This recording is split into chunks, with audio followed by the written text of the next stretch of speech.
The Philippines newest online radio. K5 Digital Media. Makikinig sa'yo. The views and opinions expressed by the host and the guest do not necessarily reflect those of the channel and the management.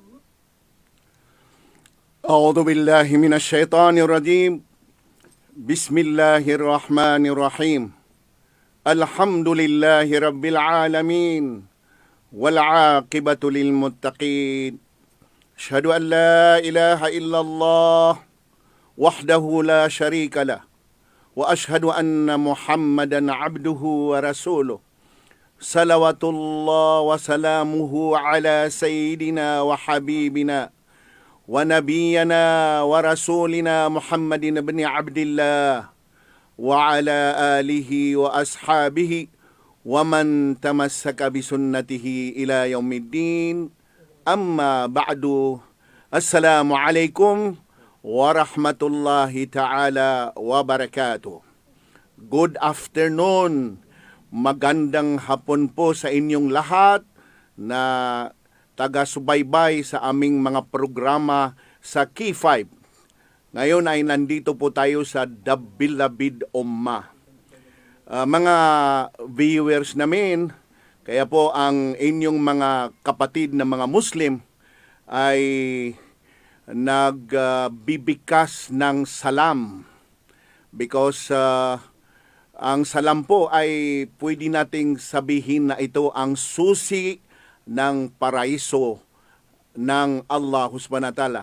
Alam mo naman, ang paraiso ay lahat ng tao sa mundo, lahat ng anak ni Adam at Hawa, mapamuslim man o kaya hindi Muslim, Kristiyanos, Jews, and other sects, sect of religion, ay sila ay nangangarap na makakapasok po sila sa paraiso ng Allah subhanahu wa ta'ala. May specific na sinabi ng Nabi sallallahu alayhi wasallam. Sabi niya, la tadkhulul jannata hatta tu'minu wala tu'minu hatta tahabbu awala adullukum ala shay'in idha fa'altumuhu tahabbabtum afshu salam bainakum.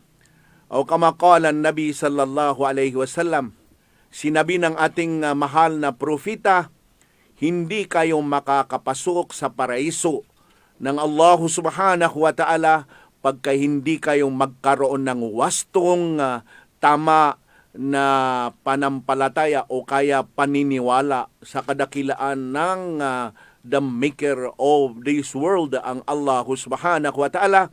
At hindi kayo matatawag na may wastong iman o kaya paniniwala sa kadakilaan ng Allah subhanahu wa ta'ala pagka hindi kayo nagkakaibigan o kaya nagmamahalan. Sabi ng Nabi sallallahu alaihi wasallam, gusto niyo bang ituro ko sa inyo ang pamamaraan na kung gagawin ninyo o kaya gagampanan ninyo ay magkakaroon kayo ng pagmamahalan. Yun po ang sabi ng Nabi, afsus salam bainakum, ay kailangan iparating ninyo ang salam sa inyong mga kapatid o kaya grupo. Yan po ang sinabi ng Nabi sallallahu alaihi wasallam. Kaya po, ang una nating binikas ngayon ay salam sa inyong lahat, sa aming mga viewers dito sa Pilipinas hanggang sa abroad na kayo ay kasama namin ngayon sa ating programa. Sinabi rin ng Nabi sallallahu alayhi wasallam, inna awlan nas billah man bada'ahum bis salam. Ang sinabi ng Nabi sallallahu alaihi wasallam, ang pinaka malapit sa Allah subhanahu wa ta'ala. Malapit. Why? Ang tao na siya ang palaging nag-uumpisa ng kanyang pagsasalam, uttering salam, peace be upon you all. Kaya nag-umpisa po ako, peace be upon you all, para makamtan din natin na tayo ay mabibilang sa pinaka malapit sa Allah subhanahu wa ta'ala, ay palagi natin tayo ang nag-uumpisa magbigkas ng salam pag tayo ay may nakasalubong o kaya may napuntahan ng mga kapwa natin na Muslim, ay tayo po ang nangunguna magbigkas ng salam. Ganon din ang ating estilo rito sa The Beloved Ummah, dahil itong programa natin ay binubuhay natin ang karangalan ng ummat na ito, umma ng Nabi sallallahu alaihi wasallam. Ay bago po ako magpatuloy, ay papakinggan natin muli ang isa sa mga magandang reading Quran na ang nagbasa po ay si Sheikh Al-Qari Abdul Basit Imam Tumara. Ito po ay, as we have explained before, na ito ay pinagmamalaki ng Republika ng Pilipinas, dahil 4 times niya na nakamit ang pagiging world champion. Kaya pakinggan po natin ang babasahin ni Sheikh Abdul Basit Imam Tumara. Inshallah, Abdurrahman, at kayo nakikinig ngayon, pakinggan natin itong tilawatul Quran. أعوذ بالله من الشيطان الرجيم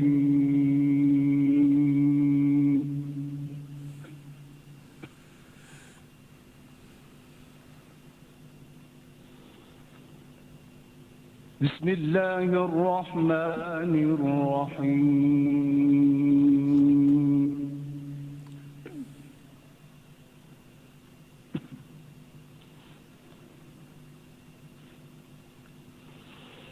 ألف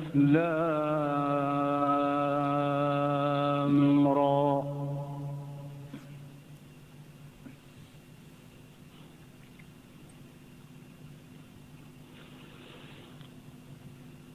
تلك آيات الكتاب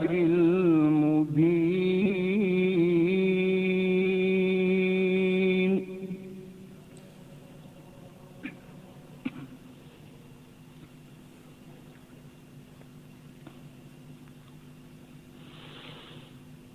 إنا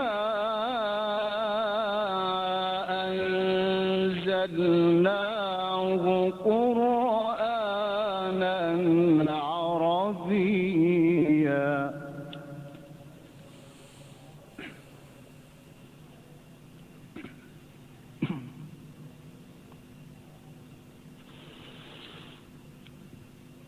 إنا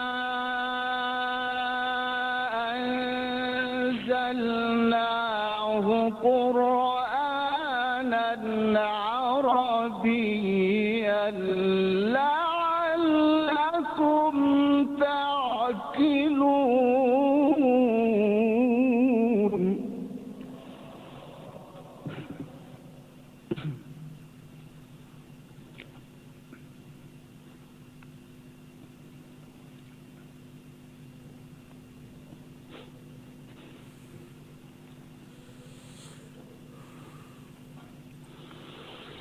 نحن نقص عليك أحسن القصص بما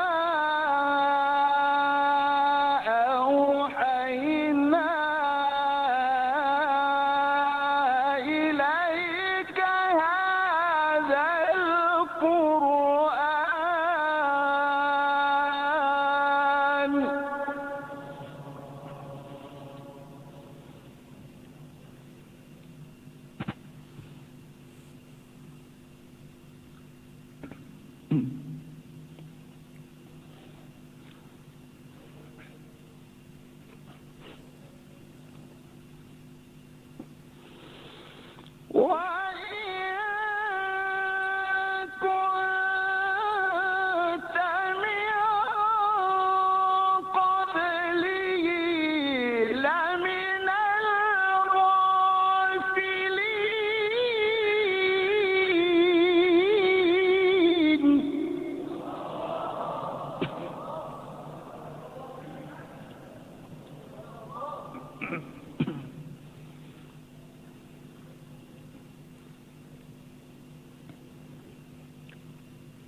قال يا بني لا تقصص رؤياك على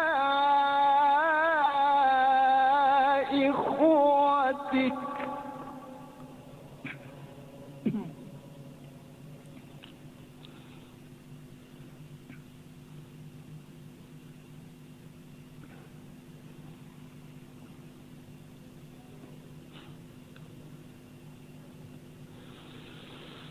قال يا بني لا تقصص رؤياك على إخوتك فيكيدوا لك كيدا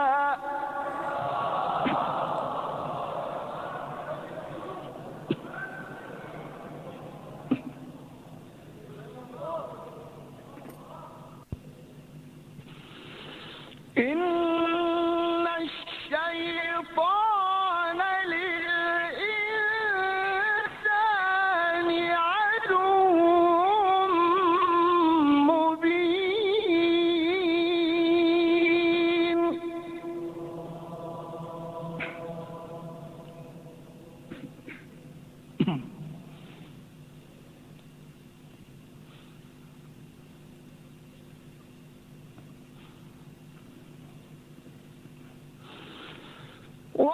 وكذلك يجتبيك ربك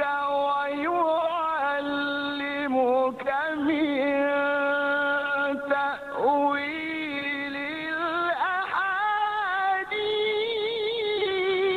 الأحاديث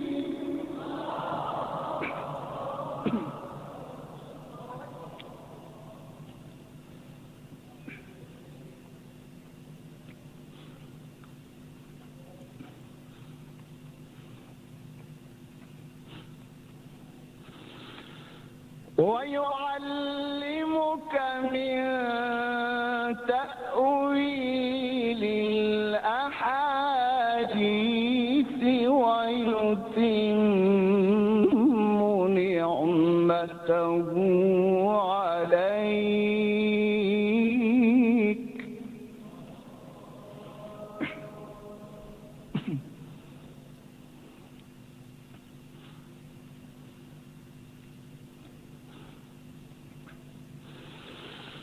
ويتم نعمته عليك وعلى آل يعقوب كما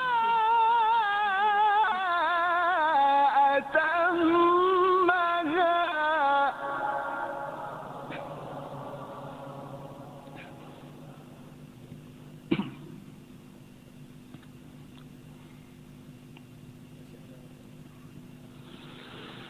كما أتمها على أبويك من قبل إبراهيم وإسحاق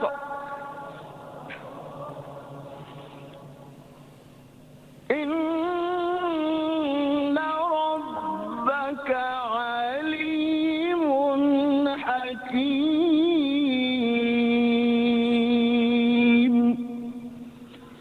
صدق الله العلي العظيم اللهم Sadaqallahul Azim.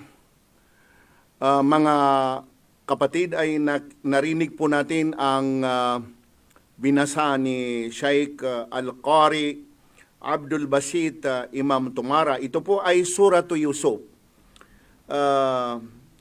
Si Yusuf ay isa sa mga dakilang propita ng Islam. Kung sa kabila o kaya sa mga kapatid natin mga Christian ay nakaguhit po sa kanilang Holy Bible as Joseph, Prophet Joseph. Pero sa Islam, siya ay si Yusuf alayhi salam. Siya po ang pinakapugi, pinakagwapo na propita ng Nabi sallallahu alayhi wasallam. Ang sinabi po rito ay itong Suratu Yusuf ay isa sa pinakamagandang balita o kaya pinakamagandang sura, chapter of the Holy Quran. Hindi lamang sa yung love story nila kay Zulaika.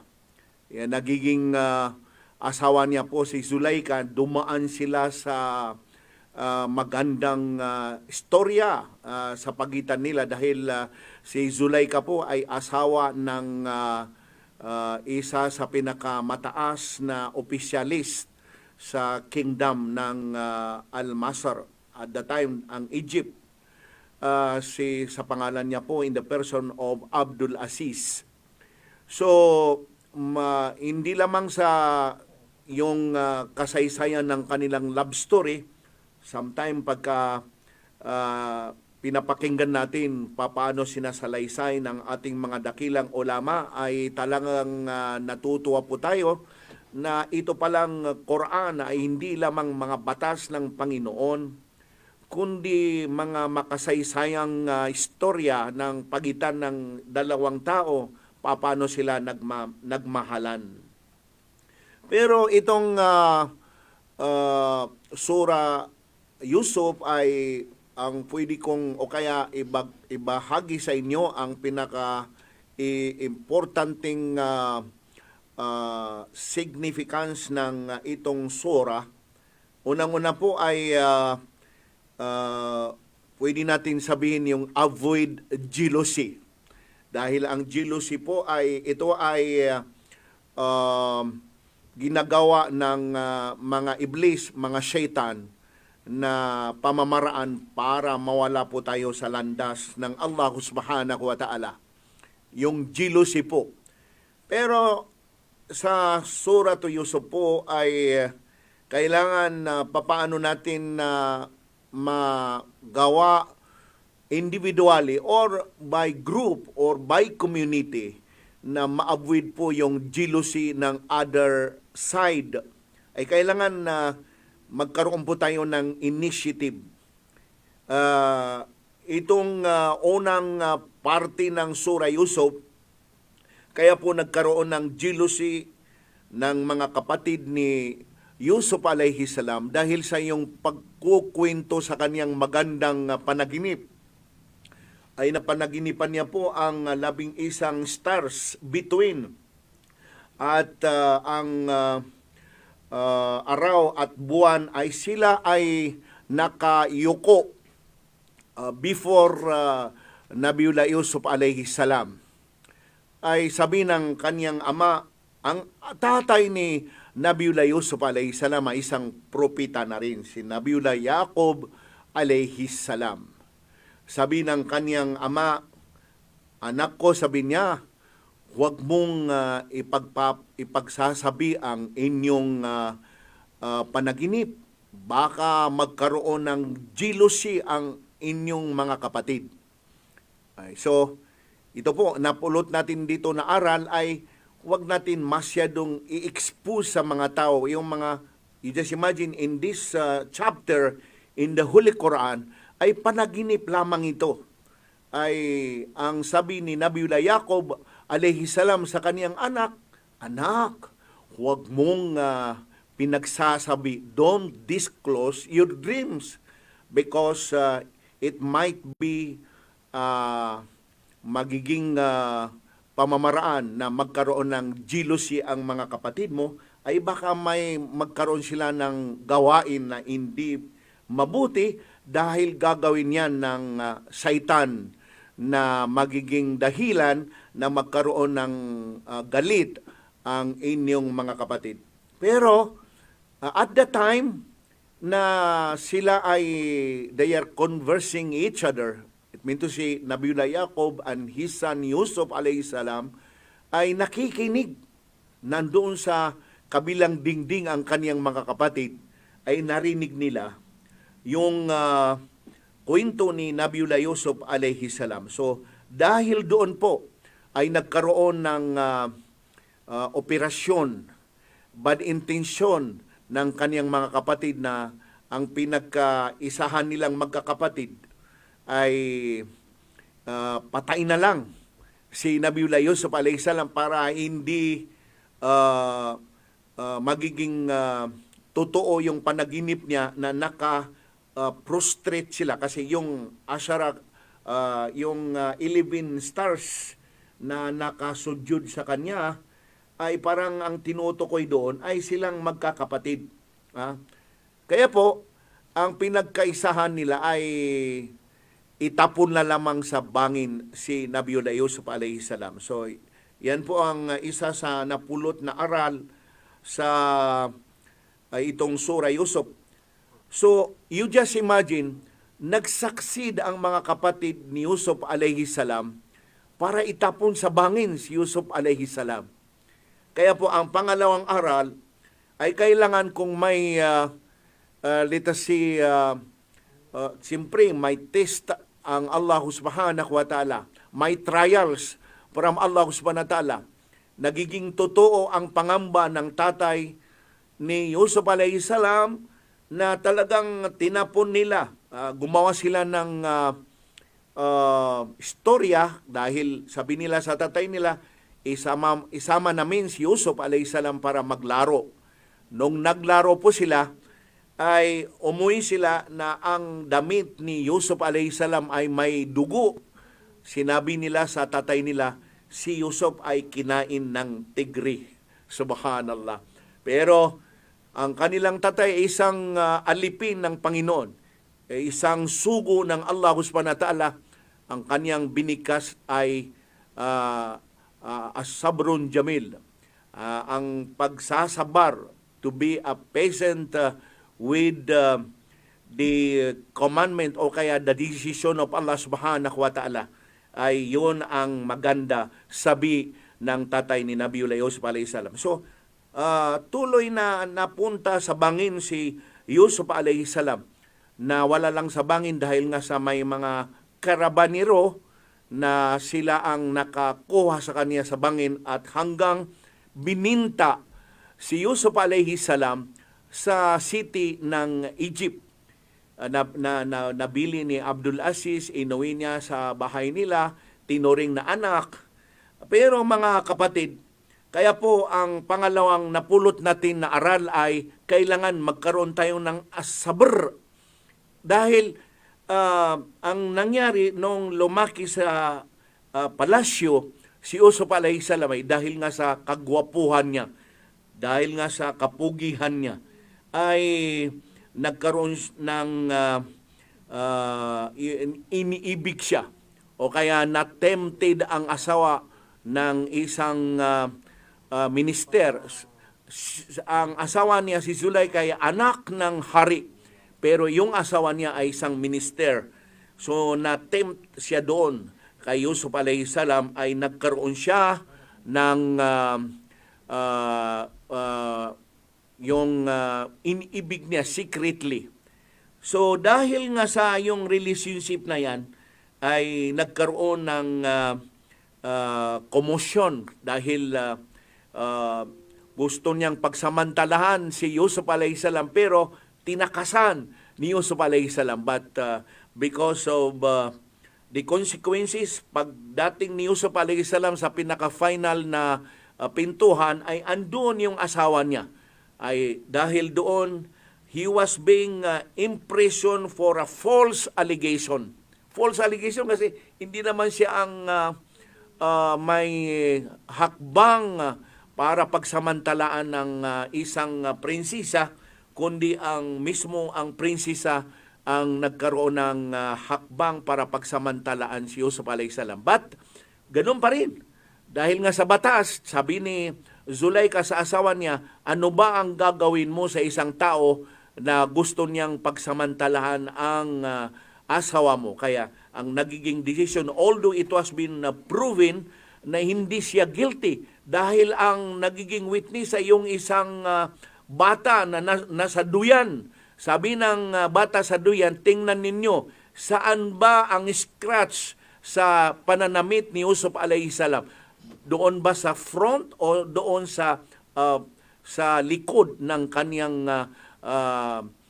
suot o kaya ang kaniyang damit? Ay tiningnan ni doon na may scratch yung sa likod ng damit ni Yusuf alayhi salam. But kahit ganon pa rin ang nangyari, that it was proven na hindi guilty si Yusuf alayhi salam, ay na preso pa rin siya.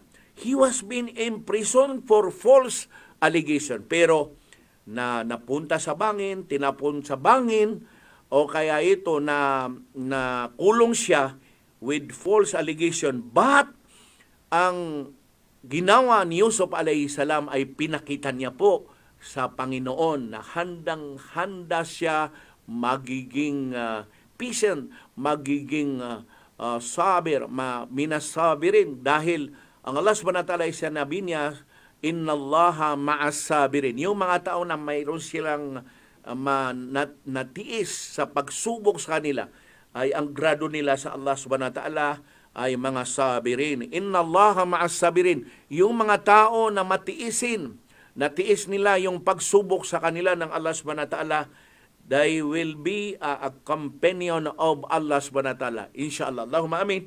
Lahat tayo ay kailangan gawin po natin yan. Pangatlong aral na napulot natin sa itong Surah Yusuf, it is better to face hardship than disobeying Allah subhanahu wa ta'ala. It means to say, mas maganda pa na makadaan tayo ng kahirapan, parusa, rather than to disobey Allah subhanahu wa ta'ala. Yun po ang ginawa ni Yusuf alayhi salam. Ang naisip niya ay hindi po niya tinanggap ang alok ng isang prinsesa, kahit alam niya na siya ay paparusahan, pero ang kaniyang nagiging desisyon ay kahit dumaan siya ng o kaya makakaranas siya ng malupit na parusa, pero hindi niya kayang gawin na siya ay magiging hindi mag-disobey siya sa Allah subhanahu wa ta'ala. Pangapat na napulot natin na aral sa itong Surah Yusuf is forgiveness. Because Allah like forgiveness. It means forgive at saka yung forgiveness ay gustong-gusto ng Allah subhanahu wa ta'ala. Kaya you just imagine, ang tumapon sa bangin kay Yusuf alayhis salam ay yung mga kapatid niya. Pero there is a time nung nagkaroon ng kalamidad na walang makain, ay napunta sa Egypt ang kaniyang mga kapatid para mag-apply sila ng ayuda. Ayuda, kasi naiintindihan natin itong ayuda. Para kumuha ng pagkain para sa kanilang bayan, para sa kanilang pamilya. Pero nung nakita ni Yusuf alayhis salam, ay hindi po nagkaroon ng galit, kundi nagkaroon ng awa.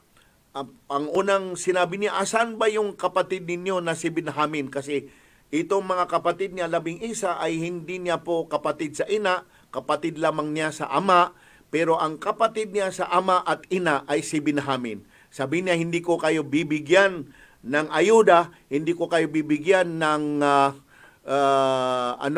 pagkain, sustinso, pagka hindi niyo dinala si Binyamin. Yun po ang pang-apat na napulot natin dahil handang-handa siya pagpatawarin ang kaniyang mga kapatid. So, kailangan po mga kapatid, kung kailangan natin ang kapatawaran ng Allah subhanahu wa ta'ala, we should be also ready to forgive our brothers, to forgive whoever, kahit yung mga tao na nagkikriticize sa atin, ay ipakita natin sa Allah subhanahu wa ta'ala that we are willing to forgive them. Panglima po na napulot natin na aral sa itong binasa na Surah Yusuf ay save yourself. Save yourself from the sin with your own strength. Bakit po? Yung sa oras na yan, si Yusuf alayhis salam, alam na niya po na yung 12 pintuhan ng palasyo, kasi doon sila sa palasyo, ay kinandado ni Zulaika para hindi makakaligtas si Yusuf alayhis salam. Noong gusto ni Zulaika na pagsamantalaan ni Yusuf alayhis salam. Pero si Yusuf alayhis salam may paniniwala sa kadakilaan ng Allah subhanahu wa ta'ala. Sabi niya, kahit wala akong susi na pangbukas sa pintuhan ng itong mga nakakandado na pintuhan, but I trust Allah subhanahu wa ta'ala na kahit nakakandado, dahil sa kapangyarihan ng Allah subhanahu wa ta'ala ay mabubuksan ang mga kandado para ako ay makaligtas na hindi ako magkaroon ng itong kinaroroonan ko na pwede kong magawang itong kamalian na hakbang sa buhay. Ayaw kong pagsamantalaan itong babae na ito. So yan po. So it meant to say, we are going to save ourselves with our own strength. Dahil maniniwala tayo sa kapangyarihan ng Allah subhanahu wa ta'ala to save ourselves na hindi po tayo makagawa ng kasalanan. Kahit alam natin na imposible, ay gagawin natin dahil makakarating po ang tulong ng Allah subhanahu wa ta'ala. So ginawa ni Yusuf alayhis salam, pagka maratnan niya ang pintuhan, ay hindi niya kailangan na magbukas sa pamaraan ng susi, kundi kusang bumubukas ang pintuhan ng mga kwarto. Yun po ang nakakaganda dito sa ating kwento sa itong Surah Yusuf. Kaya mga kapatid, kailangan po ay magkaroon tayo ng tiwala sa kapangyarihan ng Allah subhanahu wa ta'ala, dahil magiging karamay natin ng Allah subhanahu wa ta'ala para tayo ay makakaligtas sa anumang mga mali na gawain sa mundong ito, mga operasyon ng mga saitan na tayo ay magkakasala. Pag tayo ay nag-decide na ilalayo natin ang ating sarili na hindi tayo magkakasala, you may expect the the greatness of Allah subhanahu wa ta'ala, that He will be saving us. He will be saving us. Kaya po mga kapatid, kayong nakikinig ngayon, ay sana ay manatili kayong nakikinig. Pagkalagpas ng ating komersyal, ay itutuloy natin ang ating mga kwento sa itong oras natin sa programa ng The Beloved Ummah. Ang programa ito ay hatid sa inyo ng Datulingan.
Sa inyong mga kaibigan, my dear viewers na nanonood ngayon, ito marami kayong mga nandito po. Paborito niya daw ang Surah Yusuf. Talagang paborito to. Farsi Aruba, watching from Iligan City. Paborito. Ako pagka binabasa ko po, ay nakakaiyak po ako. Nakikinig ang isang pamilya ko sa Cagayan de Oro City. Salam, Hanifa Abdul Malik. Inshallah, at sa yung mga kasamahan mo dyan sa Balulang, salam sa inyo. Itutuloy po natin. Talagang nandito si Nisa Ismail Abdul Wahab. Ito ay isa sa mga ating die-hard na listener. Ako po, kahit pagka sa oras na tayo ay nagbabasa ng Quran sa Salatul Tarawih, sa Salatul Tahajjud, pag andito po tayo sa Surah Yusuf, ay makakaiyak ka po. Dahil nga sa matagal na panahon, you just imagine yung tatay ni Nabiullah Yusuf alayhi salam ay nawala ang kanyang paningin sa pag-iiyak sa Allah subhanahu wa ta'ala. Iniiyakan niya yung nangyari sa kay Yusuf. Pangalawa naman, nangyari kay Benjamin kasi iwan siya sa Egypt. Ginawa ng istorya na parang ginawa ng pagnanakaw para maiwan siya doon. Ay talagang ang resulta ay iyakan. Tuloy-tuloy ang iyak ni Nabiullah Yaqub, yung tatay ni Nabiullah Yusuf alayhi salam. Mga kapatid, ito ang ginagaya natin, itong The Beloved Ummah. Pag tayo ay makaiyak, na tayo ay humihingi ng saklolo sa Allah subhanahu wa ta'ala. Brothers and sister, sigurado ako na ang Allah subhanahu wa ta'ala ay He will reply to our prayers positively. Hindi yung mga kasabihan ng iba, Maulana, bakit ako ay palaging nagdudua ay hindi pa binigay ng Allah subhanahu wa ta'ala ang aking dua? No, brothers and sisters, keep praying to Allah subhanahu wa ta'ala. Continue your dua to Allah subhanahu wa ta'ala, whatever you need. Kasi yun naman ang imbitasyon ng Allah subhanahu wa ta'ala. Sabi ng Allah subhanahu wa ta'ala, wa qala rabbukum udu'uni astajib lakum. Sadaqallahul azim. Mismo ang Allah subhanahu wa ta'ala ang nag-imbita sa atin na dapat kayo ay manalangin sa akin. Kahit anong klaseng dalangin sa Allah subhanahu wa ta'ala, maliit man na pangangailangan, medium man na pangangailangan, large man na pangangailangan, ay kayang-kaya ng Allah subhanahu wa ta'ala. Ay hindi po kailangan ng feasibility studies, hindi kagaya ng gusto lang natin magkaroon ng mga loan, any government institution. Hindi naman, I am not criticizing the government institution. I am now comparing the greatness of Allah subhanahu wa ta'ala to our present world.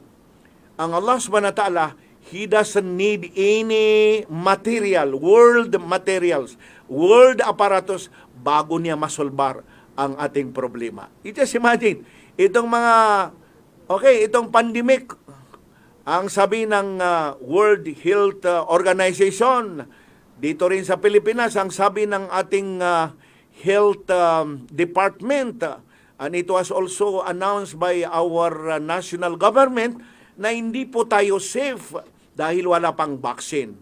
May Allah subhanahu wa ta'ala make it easy for those experts na makaproduce sila ng vaccine para tayo ay lumigaya muli sa ating pamumuhay. Pero ito po ang sikrito sa ating programa, The Beloved Ummah. Binabasa po natin, hindi ito sulat ng manunulat. Ito ay revelation ng Allah subhanahu wa ta'ala sa lahat ng nilalang. As I have explained, na ang Quran po ay hindi para sa mga kamusliman lamang. Ito ay, ang Quran, hudan linnas. Quran is the best divine gift of Allah subhanahu wa ta'ala to all mankind. So ito as pronounced in the Holy Quran po, na kung gusto nating makamtan ang tulong ng Allah subhanahu wa ta'ala, ay tuloy-tuloy tayo humihingi ng saklulo sa Kanya. You just imagine, sa oras ni Musa alayhi salam, ay malaking problema yon dahil nasa likod nila. Yung kaum ni Musa alayhi salam, yung mga tauhan ni Musa alayhi salam, at siya ay nasa likod nila ang mga sundalo ni Firaun, la'anatullah alayh. Din dumating sila sa seashore doon sa Red Sea. Nung dumating sila doon, ay sabi nila kay Musa alayhi salam, "Ya Musa, lamudrakon, lamudrakon." It means to say, wala na kaming papatutunguhan dahil ito ay sa harap namin ang Red Sea. Paano kami makakaligtas na kung tatalong kami sa Red Sea ay malulunod kami? Hindi naman kami pwedeng bumalik, ay nasa likod namin ang mga kasundaluhan ni Firaun, la'anatullah alayh. Sabi ni Musa alayhi salam, "Kalla, hindi po. Hindi. Dahil inna ma'iya rabbi sayahdin." Kasama ko, sabi ni Musa alayhi salam, ang the maker of this world, ang ating mahal na Panginoon. He will be saving us. Ginawa kong word is saving us kasi continuous yung pagsasalbar ng Allah subhanahu wa ta'ala. Ano ang utos ng Allah subhanahu wa ta'ala? Ya Musa, idrib bi'asaka. Ya Musa, gamitin mo ang tungkod mo para magkaroon ng kalsada sa Red Sea. Gamitin mo ang tungkod mo sa pagkaroon ng kalsada sa Red Sea. You just imagine, ang Allah subhanahu wa ta'ala, He doesn't need any construction equipment. Ang pinagamit lamang ng Allah subhanahu wa ta'ala ay ang tungkod ni Musa alayhi salam, ay nagkaroon sila ng daan. Ito po ay pati ang ating mga kapatid na mga non-Muslim, the Christians, sila po ay may mga movie nila nung hinati ang dagat. Pero in according to the Islamic view of point, nagkaroon po ng dalawang roads ang Red Sea dahil bawat isang pamilya sa mga tauhan ni Musa alayhi salam ay may sarili silang kalsada para makaligtas sila, makatawid sila sa kabila. So this is the greatness of Allah subhanahu wa ta'ala. So it means to say, itong pandemyo, itong COVID-19, ay maliit lamang ito na trials compare sa trials sa mga tauhan ni Musa alayhi salam, and hindi po mahirap sa the maker of the world, ang Allah subhanahu wa ta'ala, isalbar ang problema ng mga tao. Kaya po, dapat tayo mga kapatid, kayo na nakikinig sa akin ngayon, ay continuous tayo manalangin para mawala itong COVID, itong pandemic na tinatawag na coronavirus. Mapunta po ako, bakit po Nabilab Umma ang ating nagiging napili? Ay with the suggestion of my brother here, siya po ang ating director, si Angelo Rias. Hindi niyo to alam na isa ito sa ating kapatid na Balik Islam, na ang kanya pang napiling pangalan na ay ang aking family name, siya si Brother Abdul Malik. Siya po ang nagiging karamay natin dito, na ang nabuo natin pamagat ng ating programa ay The Bilabid Ummah. Dahil marami po itong nakaguhit na banal sa banal na Quran, kagaya yung mga I explain it in my prime show last Saturday, na tayo ay binigyan ng pangalan ng Allah subhanahu wa ta'ala. We are being called by Allah subhanahu wa ta'ala in the Holy Quran sa Surah Al-Imran, na tayo ay tinawag na Khaira Ummah. Khaira Ummah. Ang Khaira Ummah ay lahat ng mga nabi na nakarinig sa mga katangian na binigay, pinagkaloob ng Allah subhanahu wa ta'ala sa Khaira Ummah. Sila ay nag-apply po. Alam mo, nag-apply sila. Ya Allah, kami na lang ang bigyan mo ng pagkakataon na kami ang magiging sugo sa mga Khaira Ummah. Mayroon naman ang kaniyang panalangin sa Allah subhanahu wa ta'ala, Ya Allah, kundi ako magiging sugo sa Khaira Ummah, ako ay magiging kabahagi ng Khaira Ummah. Mayroon namang isang nabi, Ya Allah, kundi ako magiging nabi, kundi ako magiging kabahagi ng Khaira Ummah, sana bago ako mawala sa mundong ito, ang makapaglibing lamang sa akin ay isa sa mga Khaira Ummah. Alam mo, may mga authenticated story na tinanggap ng Allah subhanahu wa ta'ala. Ito ay pinagkasunduan sa Christian version na pabalik po, darating po si Nabiullah Isa alayhi salam, known as Jesus Christ. Ang paniniwala ng ating mga kapatid na Christian ay darating po si Jesus Christ muli. Mga kapatid, ano ba ang ibig sabihin itong parating muli si Jesus Christ sa mundong ito? Yes! Yan ang mababasa natin sa banal Quran. Sa banal na Quran. Anyway, I will also try my best na magkaroon tayo ng isang qari na ang babasahin niya po yung surah na babanggitin niya na ang Panginoon na ibabalik niya sa mundong ito, si Jesus Christ. Ano ba ang tinanggap ng Allah subhanahu wa ta'ala? Hindi po siya nabi, because the seal of prophecy ay hanggang lamang kay Prophet Muhammad sallallahu alaihi wasallam. Darating po si Jesus Christ, si Nabiullah Isa alayhi salam sa mundong ito ay kabahagi na itong The Bilabid Ummah. You just imagine. Kaya mga viewers ko, you may accept your membership na kayo ay you belong to the Bilabid Ummah. Sana sa mga susunod na mga show natin ay magkaroon tayo ng mga registration na kasapi kayo sa The Bilabid Ummah. We are now inviting you dahil you just imagine sa itong malapit ng the end of the world, darating po si Nabiullah Isa alayhi salam ay magiging The Bilabid Ummah. Inshallah, mag-unahan tayo kung sino number 1, number 2, number 3 na magiging The Bilabid Ummah.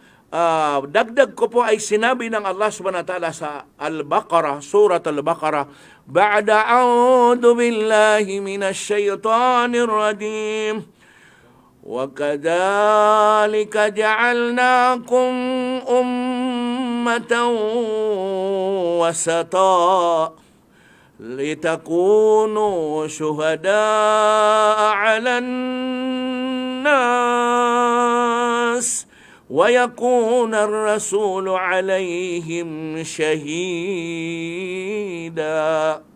Sadaqallahul Azim. Surah Al-Baqarah, verse 142.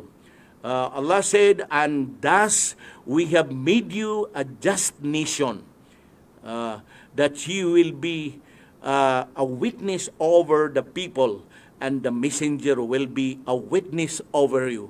It meant to say, itong Bilabid Ummah, binubuhay natin ang pangalan na binigay sa atin ng Allah subhanahu wa ta'ala, ay tayo ang magiging saksi ng lahat ng tao sa mundo, from Adam alayhi salam, at hanggang sa itong kapanahunan, ay tayo ang magiging ummataw wasata, tayo ang magiging witness ng mga tao. Why? Because of the banal na Quran. Ito po, it was revealed to us. Itong banal na Quran ay mababasa po natin ang yung mga sinalaysay ng Allah subhanahu wa ta'ala mula nung hindi pa niya nilika ang mundong ito, mula na nilika niya si Adam alayhi salam hanggang ngayon at hanggang sa kabilang buhay ay nakaguhit po sa banal na Quran. So tayo ang magiging witness, saksi lahat ng mga tao dahil nababasa po natin sa banal na Quran. Kaya po, we are now inviting everybody na sana matuto tayo magbasa ng Quran. Inshallah, sa mga ibang live ko ay mag-umpisa po tayo magturo ng pagbabasa ng Quran. Dahil ang ating Nabi, siya ang magiging saksi natin. Saksi ng kanyang mga umat. Kaya po, binubuhay natin itong the Beloved Ummah. Kaya po, bago tayo magtatapos, ay salamat po sa aking mga viewers kahit hindi po kayo nabanggit. Anyway, sa ibang live ko, bukas may live ako sa 8 to 9 doon sa aking page. Ay doon po yun yung mga pangalan ay pwede kong banggitin. Dahil ito ay nakita nyo na hindi po Maranao version ng ginamit natin dahil pinapakita natin. We are now announcing all over the world na ang Islam ay para sa kalahatan. So inshallah, bago tayo magtapos, inshallah ay dapat magdudua tayo o kaya pakinggan natin yung mga ibang dua na ipaparating natin sa inyo. Ako ay nagpapasalamat sa pamumuno ni Chairman Nonong Rias ng K5 at ang manager na si Engineer Albert Rima at saka ang aking gwapong director si Angelo Carpio, Brother Abdul Malik, at of course ang pinakabang magaling na IT si Mark Sarmiento sa kanilang mga pag-aring sa ating programa. So inshallah, huwag niyong kalimutan, ito ang episode number 2. Sa next Saturday ay magkakaroon tayo ng episode number 3. Yung mga kapatiran namin at yung mga kaibigan namin na gusto nilang tangkilikin itong programa natin na The Beloved Ummah, mag-like na lang kayo, mag-subscribe kayo sa K5 at tangkilikin natin din yung mga iba't ibang programa sa K5 Digital Media. Ako ay magsasabi uli ng salam kasi ang kagandahan ng Islam ay mag-umpisa ka ng salam, tatapusin mo rin sa salam. Kaya dapat ang Allah subhanahu wa ta'ala ay sana ay bigyan tayo ng kapayapaan sa mundong ito hanggang sa kabilang buhay. Assalamualaikum warahmatullahi ta'ala wabarakatuh.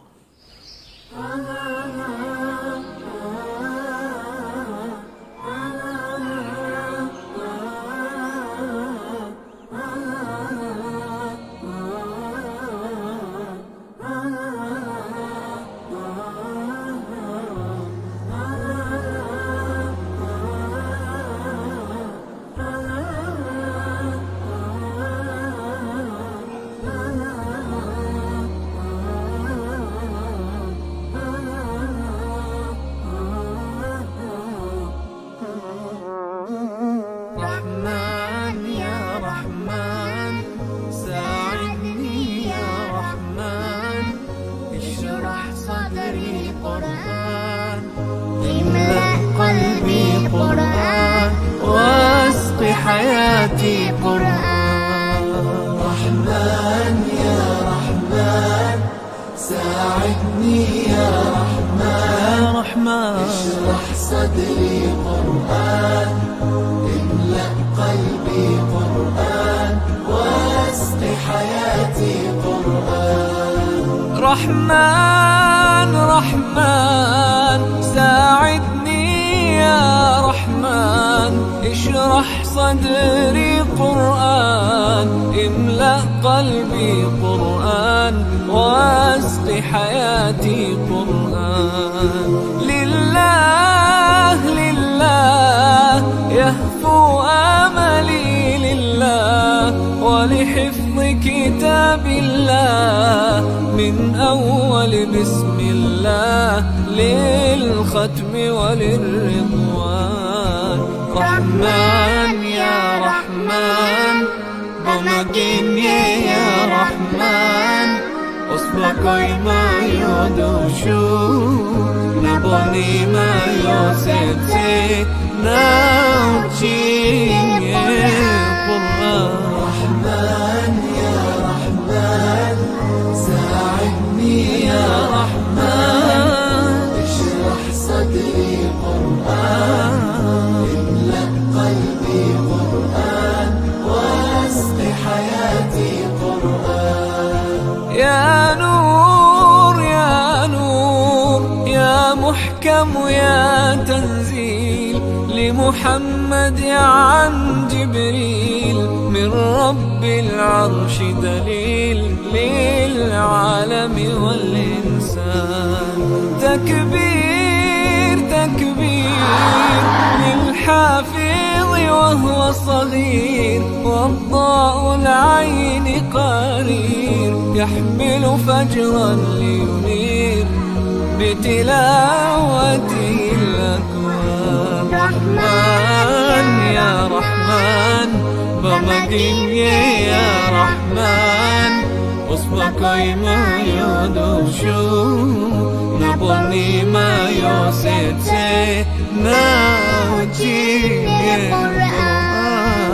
رحمن يا رحمن ساعدني يا رحمن اشرح صدري قرآن املأ قلبي قرآن واسق حياتي قرآن.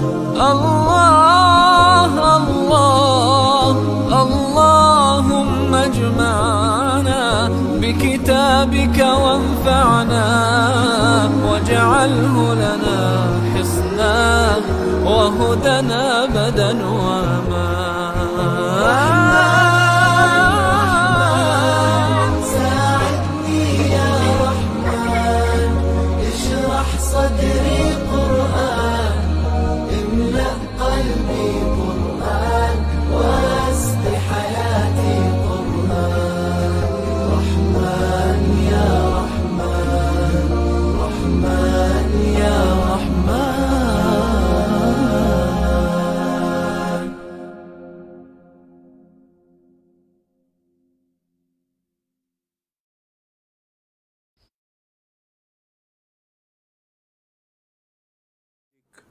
أشهد أن لا إله إلا أنت نستغفرك يا رحمن يا رحيم يا الله يا رحمن يا رحيم. اللهم نعوذ بك من البرص والجنون والجدام وقرنا ومن سيء الأسقام. اللهم نعوذ بك من البرص والجنون والجدام وقرنا ومن سيء الأسقام. اللهم نعوذ بك من البرص والجنون والجدام وقرنا ومن سيء الأسقام.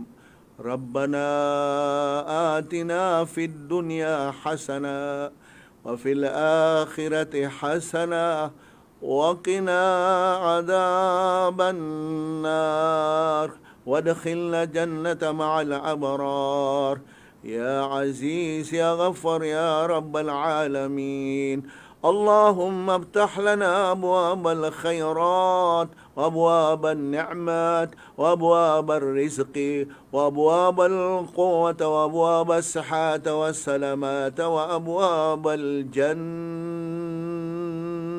وصلى الله على خير الخلق سيدنا محمد وعلى آله وصحبه وبارك وسلم.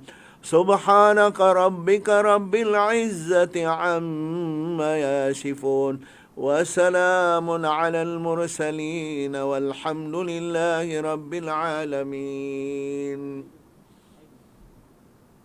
The Philippines newest online radio.